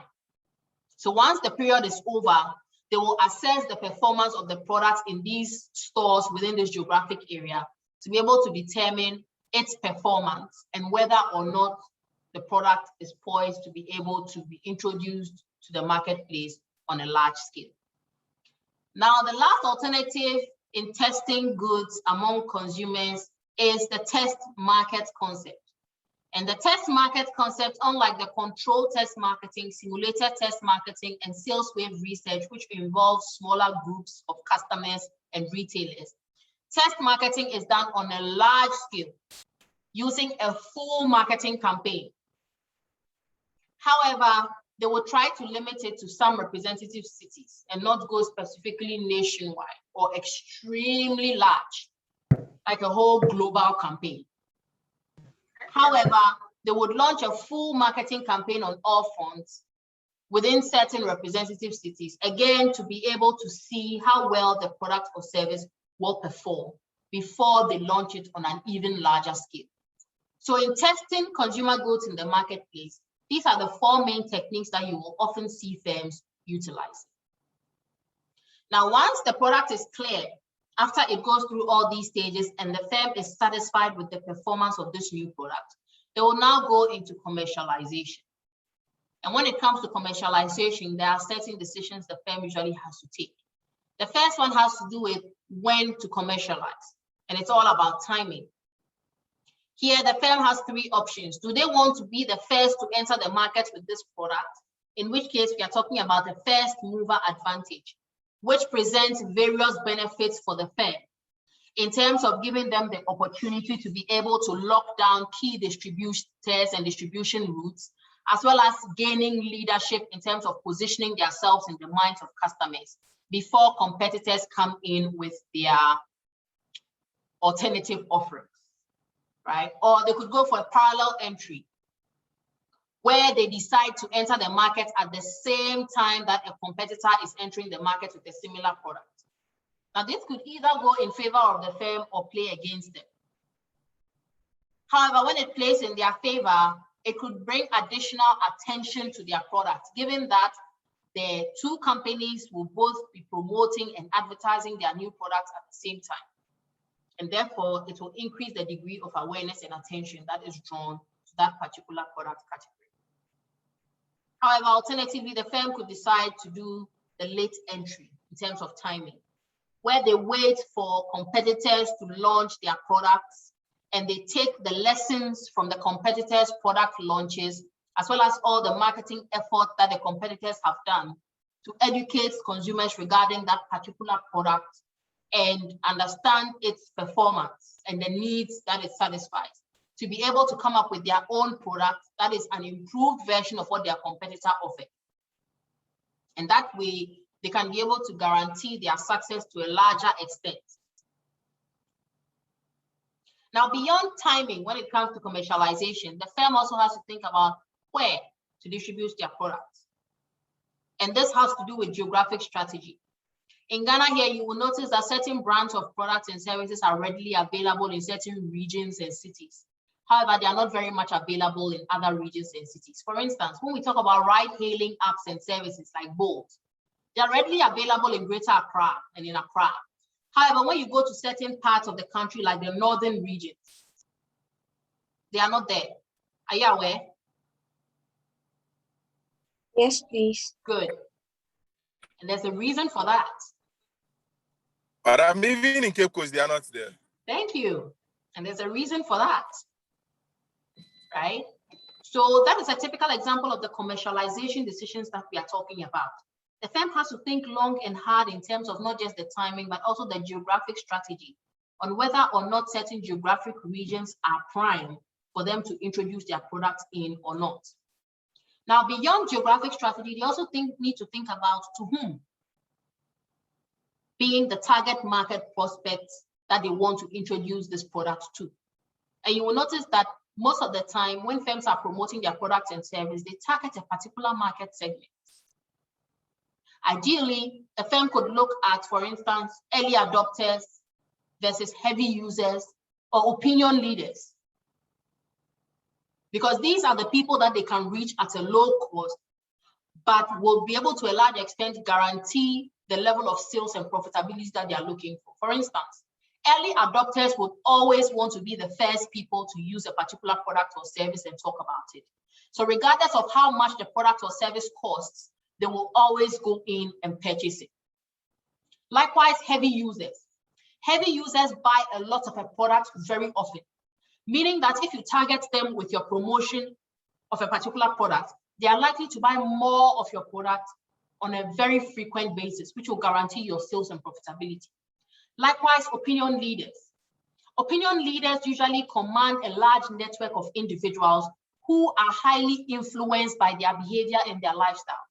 So if you target an opinion leader with your new product or service, you would notice that the opinion leader will do most of the work of exposing your target market to your new product and getting them to buy into your new product without you expending significant cost and effort in that regard. That is why you will notice a lot of firms go ahead to use opinion leaders like celebrities, religious leaders, among others, to promote their products and services. Again, when it comes to commercialization, we can talk about how the firm is going to go about the commercialization, which is largely related to the marketing strategy and how they want to use their marketing strategy to introduce the product to the marketplace. Most firms, you will notice, will usually start introducing a product to the marketplace by means of a product testing, which is largely part of the product development process when we are talking about new product development. Now, beyond that, they would usually go on some form of promotional drive to be able to increase awareness for the product and increase sampling and trial of the product. So you will notice that in addition to advertising on major platforms, including traditional and online media, they will also go ahead and do drives, promotional drives in specific retail outlets and in specific regions and locations, just to get people to buy the product, often at a discounted price, and often throw in some perks and souvenirs to be able to enhance and influence trial of the product.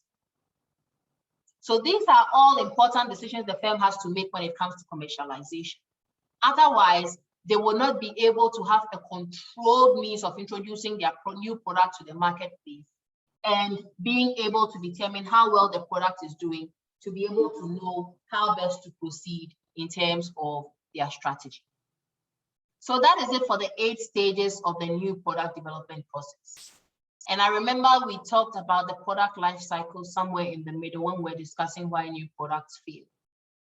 And I mentioned that the level of the product life cycle that the firm is at is largely dependent upon a number of factors in the internal and external environment, both at the micro and macro level at any point in time. Now, when it comes to the product life cycle, the firm has to be able to ensure that if the product is at the introduction stage, where there are slow growth in sales and customers are now getting to know the product, so profits are largely non-existent, or the growth stage where there is rapid market acceptance of the product and profits are significantly increasing as a result of the higher amount of sales. Or it has reached the maturity stage where sales have, however, slowed down, but have not significantly declined to the point where profits are stable. Or the decline stage where now we can see sales are declining and profits are eroding. The firm has to make significant decisions at each level to be able to ensure that the objectives of the company are achieved. So this largely comes about as a result of understanding the firm's marketing strategy and manipulating the marketing mix to be able to ensure that at any point in time, the product is at a level which corresponds with the firm's marketing plans for it.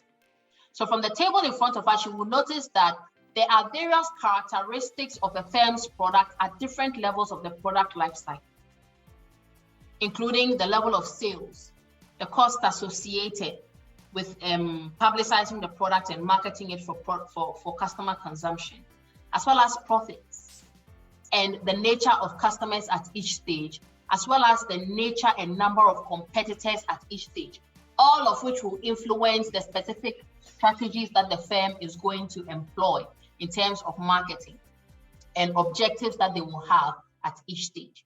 So when you get the opportunity, take a look at this table and abreast yourself of the various strategies that the firm has at their disposal, particularly when it comes to manipulating the elements of the marketing mix, including products, which we have discussed today, as well as price, distribution, and communications, which we will be discussing in the subsequent sessions that we will be having, and the various decisions that the firm can make depending on the level of the product life cycle that their product is at, to ensure that they maintain their profitability and competitiveness. Priscilla, your hand is up. Please go ahead. Yes, Doc, thank you. So sometimes some companies, after their products reach the declining stage, they sell it off. Good. Then other companies buy it. So the new companies that buy it, which stage do they take the product to again to revive it? Good. So sometimes you will notice that the company would usually phase out the product or sell it because perhaps they have reached a point where the particular target market that they are serving is no longer patronizing that product. And that is what is leading to the decline. So the new company that will purchase it will come back with a fresh lens regarding the product, where you would notice that they will begin by looking at the markets that the product is currently serving and try to develop an understanding of why the product was failing in those markets. And with that knowledge and understanding, they would know which angles from which to be able to improve the marketing strategy to get the desired results. Priscilla, are you with me? Yes, Doc. Good. So if it's about the current segments they are targeting, no longer wanting the product, it may be about targeting a new segment. Okay. Good. It could also be about revamping the whole product and giving it a new image. Okay. Good. So it's about having market intelligence to tell you why the product was failing. Because without knowing why it was failing, you will not know how to solve the problem or which new angle to come from to fix it. Okay. So you will notice that even though Blue Band was sold, Blue Band is still doing very well. Yes. And after it was sold, they came out with a new variant. You remember? Yes, please. Good. And that was largely as a result of the research they did, where they realized that people were using Blue Band for one particular thing, and it was not appealing to a particular segment. So they brought out one that is only for spreading. And then they brought out one that can be used for cooking and everything else. You remember? Yes. Good. Right. So generally, yes. Go ahead. So it means that depending on the factors that made the previous product fail, then now if you are the new company, after finding out those factors, then you would, so considering the table there, the marketing objectives, then now you decide whether you should start treating the product again from its growth stage or maturity stage, depending on the factors that made it decline in the first place. Exactly. Okay. Very well put. Thank you. You're welcome, Priscilla, anytime. All right, so that is for the product life cycle, the characteristics at various stages, and how the firm can reinvent their marketing objectives and strategies to respond to the needs of their product at each stage. Great. Now let's look at services. In the beginning, we talked about services as one of the forms of a product that can be offered to customers in the marketplace. So when we talk about a service is any act, deed, or performance that one party can offer to another that is essentially intangible, like we mentioned initially when we're discussing the characteristics of services, and does not result in the ownership of anything. So in that case, when we talk about services, their production may or may not be tied to a physical product. Because like I mentioned, physical products will sometimes come with some element of service provision, while some products are solely made up of a deed or a performance between one party and the other. So you will notice that increasingly manufacturers, distributors, and retailers are often utilizing various forms of value-added services to augment their product offering, or simply giving excellent customer service in the event that their whole offering is about the performance of a particular act or deed in order to differentiate themselves. So with that understanding, what are the characteristics of services? Before we understand the characteristics of services, we need to know what categories services fall in when it comes to marketing. And there are 5 main categories. The first one we can talk about is the pure tangible good. So this is where we have a good like soap, toothpaste, sugar, salt, which often come with no accompanying services. Then we can talk about tangible goods which come with accompanying services. So for instance, we can talk about a cell phone, which comes with a 2-year warranty or a specialized customer service contract, which includes a clause that entitles you to the repair services in the event that the cell phone is damaged. Then we can talk about a hybrid offering, where the whole product offering is designed to include elements of a physical product as well as service elements. Like for instance, a restaurant meal, which is equal parts good and equal parts services. So they are offering you an actual product in the form of food that you are going to consume to satisfy your need, but there are also associated services, including waiters who are supposed to bring your food to you, chefs who are supposed to combine these raw materials and turn them into food. Then we can talk about the major service with accompanying minor goods and services, like air travel, which is a major service. However, you need specific goods to be able to make sure that air travel is successful. So for instance, without a plane, there can be no air travel. True or false? Madam, there can be a... Unless you are using other means, we don't want to get to that.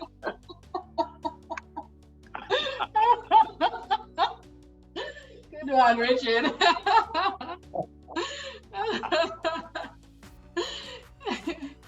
Yeah, Yeah, but aside the plane itself, you also need the snacks and the drinks that the passengers are supposed to consume, especially if it's a long haul flight and they are going to be in the plane for an extended period of time.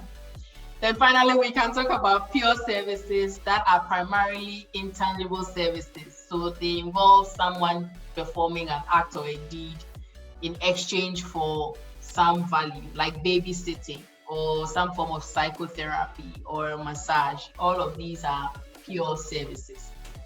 So with this understanding, what are the characteristics of services? The first characteristic we can talk about, which is the most common, is intangibility. Because services cannot be seen, tasted, felt, heard, or smelled before they are bought. So basically, firms have a duty to be able to create certain physical elements to help customers to try and decipher or understand the nature of the service and its quality that they are about to consume.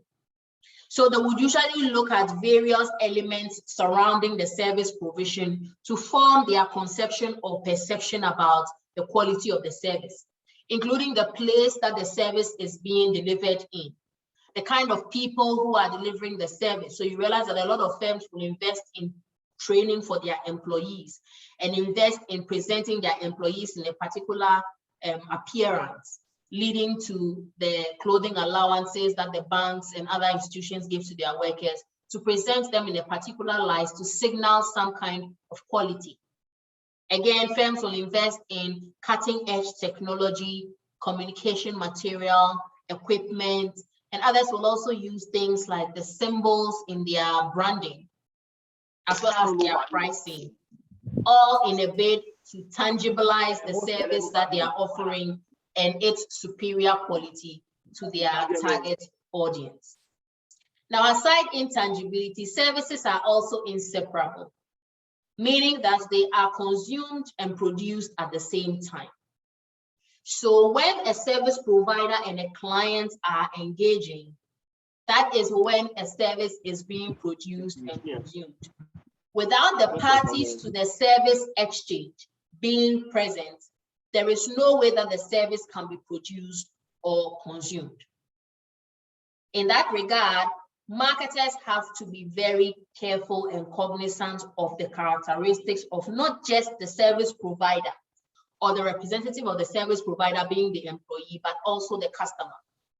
So you will notice that firms would go a step above and beyond to not just train their employees, but to also train their customers on the service script, which tells the customer or the clients the role they're supposed to play in the service delivery process. Frank, are you saying something? Please, if you have something to say, please raise your hand so that I can be sure. Otherwise, I'll just think it's your mic that came on. Okay.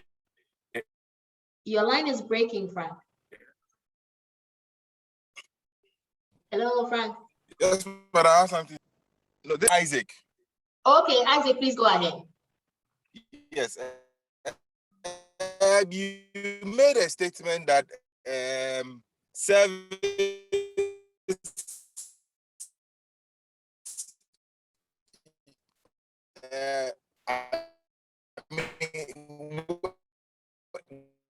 Isaac, please, I can barely hear you. The moment the service provider and the client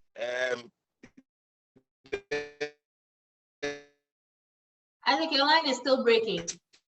production and then consumption of the service. And yes. Hello? Clear now? Somewhat. Okay. So I was asking you, you made a statement. Isaac, can you reposition yourself? Service production and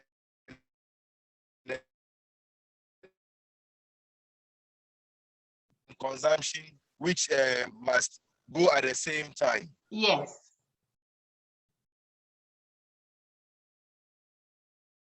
Isaac, you've gone off again.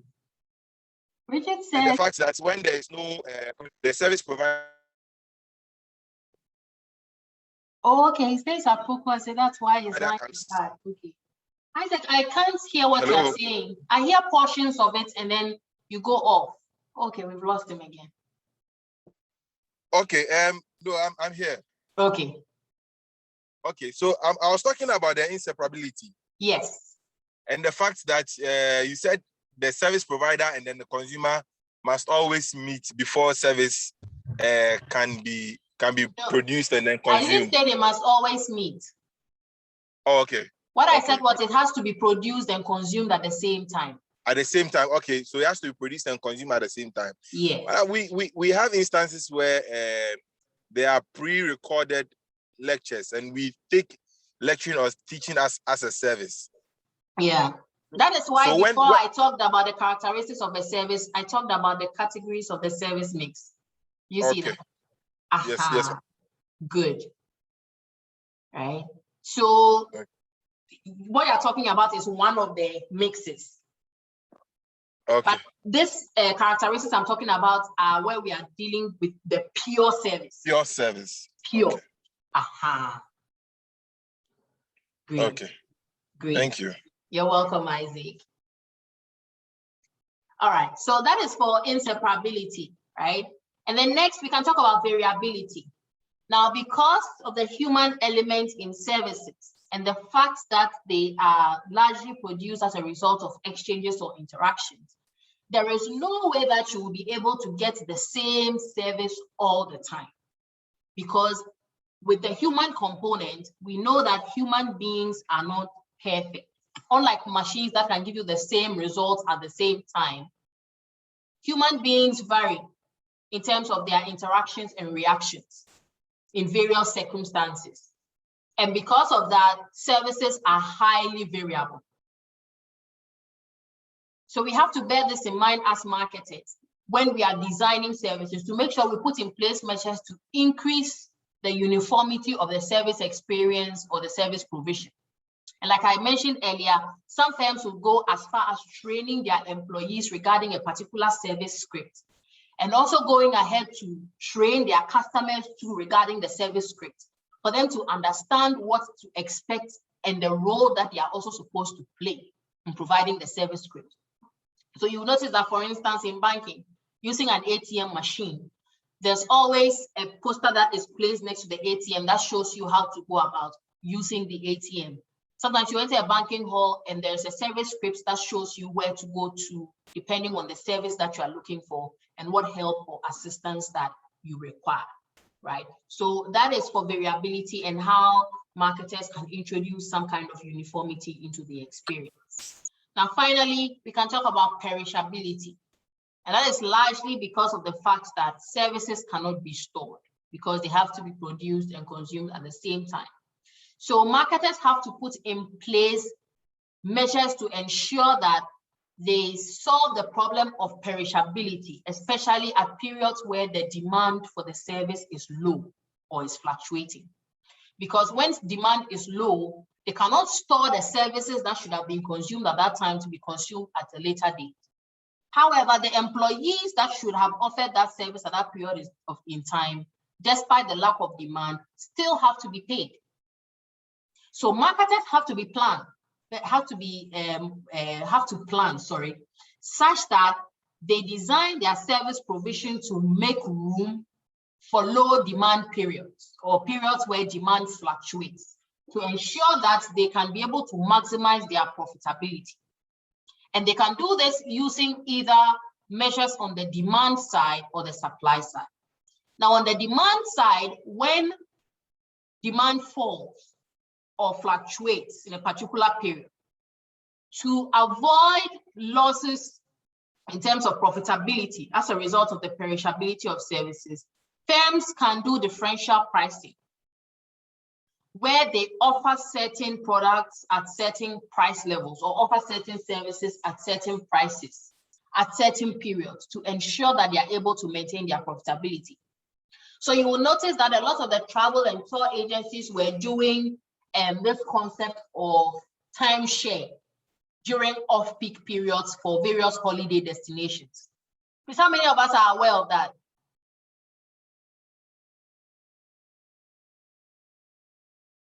the timeshare for the various holiday destinations, where they ask you to pay to have access to certain hotels and holiday destinations during off-peak periods. No one has signed on to something like that in this class before. Okay. Okay, but it's something very common that a lot of destinations and hospitality organizations use. During off-peak periods, they try and make the place available to people who are willing to pay in advance to have access to the facilities during those periods. So they do not lose during those times where their demand is not at its peak. At the same time, too, they can put in place measures to utilize the facilities or the services that they provide during non-peak demand periods. So you would notice that in Kumasi, there was a period of time where when the stadium was not in use, it was being rented out for funerals. Who heard about that in the Ashanti region? Who heard about it? Yes, it was. Yes. So when there were no matches during the Premier League season, they were renting out the stadium for funerals. That's an example of creating non-peak demand, right, for services so that it will not perish when the stadium was not in use.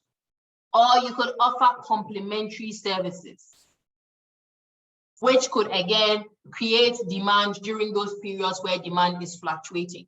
Or create reservation services such that you are able to make sure that at any point in time, customers are lined up to use the facilities or to use the service so that you do not experience periods where demand fluctuates.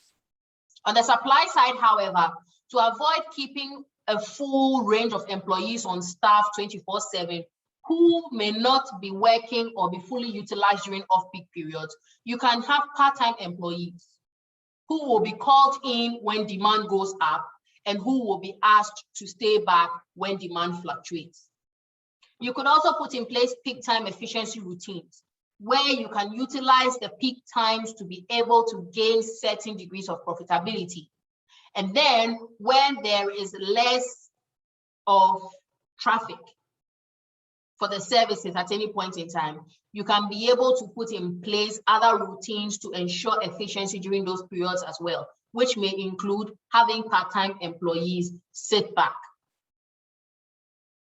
You could also find ways of increasing consumer participation by getting them to buy into additional services or creating additional services that are tied around your traditional service. So you realize that a lot of the hotels in Ghana here also offer tour packages for foreigners who come in as tourists and lodge in their hotels. True or false? True. Good.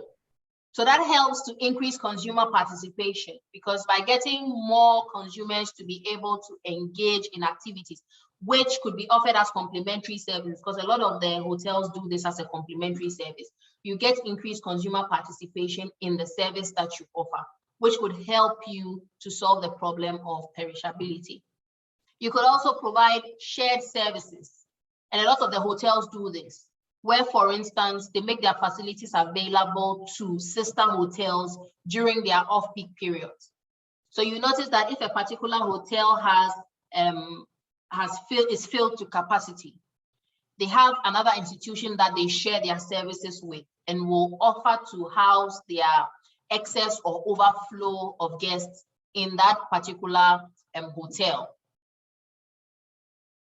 Again, the firm could also provide facilities for future expansion, where you can decide to be able to close down portions of your facility or not provide certain services during off-peak periods and only provide them at periods where those services are in peak demand, right? So those are some of the means of solving the issue of perishability and how it affects firm profitability, right? However, service failure is a key element of services that firms have to be cognizant of. And that is because services are intangible. They are inseparable. And because of that, at any point in time, when services are being delivered, there's a high probability that something will go wrong because customers come to service encounters with various expectations. And there are instances where some customers' expectations will be met and others' expectations will not be met. And with that in mind, firms have to make sure that they are prepared when service failure occurs. And this has to be met swiftly with service recovery, where the firm is ready to take the necessary action to be able to correct whatever wrong has taken place when there is a service failure. And with that, the firm has the opportunity to engage in what we refer to as the service recovery paradox, where the firm, in the event a service failure has occurred, has the opportunity to recover the service such that the customer ends up becoming even more satisfied than those customers who did not experience any service failure in the first place. So the firm has an opportunity when a service failure occurs to not just engage in service recovery, but to also benefit from the service recovery paradox, which will have long-term positive implications for the firm, sometimes by means of positive word of mouth and customer advocacy. So with that, we have to manage the quality of our services so that we can avoid service failure in the first place and make sure that there will not be need for service recovery on a frequent basis. Rachel says a wedding reception failed due to a police arresting the food truck driver for overspeeding. So in this case, it wasn't caused by the firm. No, it was not. But there's a human component involved, meaning that the customer is not aware that this is what happened. All the customer knows is that the food was not delivered on time. So the firm has to make sure that they recover by taking necessary measures, which may include having to provide an explanation to the couple as to why the food did not arrive on time. And then perhaps doing what they can to be able to rectify or remedy the situation by giving them some kind of refund or making sure the food is available or offering to cater another event for them on gratis or at a reduced price. There are various forms of service recovery and various processes that the firm has to go through when it comes to service recovery, depending on a number of factors, sometimes including the nature of the customer in question and the kind of complainer that they are, right? So Richard, I hope that answers your question. Good. So on that basis, we need to manage service quality, like I said, to avoid facing service failures in the first place and going through the process of service recovery, because despite the service recovery paradox, it is not in every service recovery instance that the firm has the opportunity to benefit from service recovery paradox. So it is important for the firm to ensure that they deliver quality service in the first place. And that involves paying attention to various levels of service delivery, at which point there may be gaps that could lead to failure. And from the model in front of us, you can be able to see that there are 5 main gaps that can arise when it comes to service delivery, which could contribute to service failure. And when you get the opportunity, I want you to sit down and peruse the entire model and look at each of the gaps and how these service failures generally come about. And usually when service failure occurs and the customer is not able to get the expected service that they were looking for, they would usually engage in what we refer to as switching behavior. And as we will learn from the diagram, after you peruse it based on the gaps, there are various factors that could contribute to this switching behavior among customers, including pricing, inconveniences caused, service failure, service encounter failures, how the firm responds to service failure, Richard, like in your example, competition, ethical problems, and sometimes generally switching that goes beyond the firm itself or anything that the firm did or could have done. So it is important for the firm to manage the quality of service in the first place by taking cognizance of these 5 gaps that have been identified and making sure that those gaps are closed in order to deliver quality service to the customer. But above all, when it comes to service quality, there are certain key dimensions that have to be considered.